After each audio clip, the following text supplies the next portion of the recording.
সালাম আলাইকুম বন্ধুগণ। একটা লোক তার রাগ হলে প্রতিদিন সে একটা গাছে মধ্যে একটা ফেরাক ঠুকে। তার রাগ কমে গেলে সে ফেরাকটা খুলে নেয়। এরপরে একদিন এমন হলো যে ফেরাকগুলো সব শেষ হয়ে গেল, কিন্তু সে দেখলো যে গাছের মধ্যে অনেকগুলো দাগ রয়ে গেছে।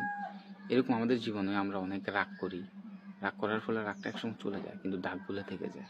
রাগের সময় আমরা অন্য মানুষকে যে কথাটা বলি, সে হয়তো এই কথাটা সারা জীবন তাকে কষ্ট দেয়। এই জিনিসটা আর কি। রাগ একটা ইমোশন আমাদের। রাগকে আমি খারাপ বলবো না, রাগেরও অনেক উপকার রয়েছে। যখন কোনো অন্যায় দেখি তখন আমাদেরকে প্রতিবাদ করার জন্য রাখতে হয়, রাগ দেখাইতে হয়। তখন রাগ না দেখালে, যদি আমরা তার সাথে ভালোভাবে কথা বলি, তাহলে সে সেই রিপিট করবে, তার যে অপরাধটা সে রিপিট করবে। এটা হচ্ছে কথা আর কি। কিন্তু রাগ আমাদের ক্ষতি বেশি করে আর কি। বলা হয় যে রাগ আগুনের মতো। আগুন যেমন চড়িয়ে যায়, মুহূর্তের মধ্যে দাউ দাউ করে চালিয়ে দিই। রাগ তেমন একটা ইমোশন। সেটা যদি আমরা ইউজ করতে না জানি রাগটাকে, তখন এই রাগটা আমাদেরকে জ্বালিয়ে দিয়ে পুড়িয়ে দিই।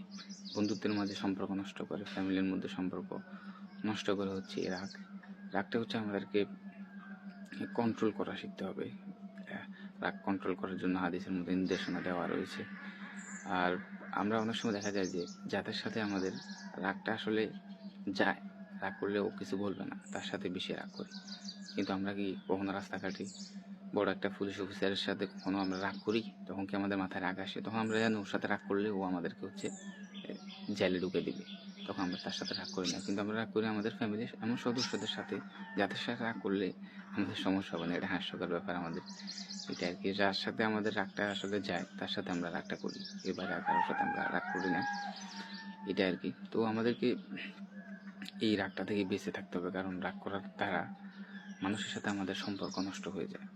সম্পর্ক একটা সৃষ্টি করা অনেক কঠিন একটা ব্যাপার, কিন্তু সম্পর্ক নষ্ট করার জন্য আমি যদি ওই মানুষটাকে হার্ট করে একটা কথা বলি, এটাই যথেষ্ট। এটা সম্পর্ক নষ্ট হয়ে যাবে। এটা হচ্ছে কথা আর কি।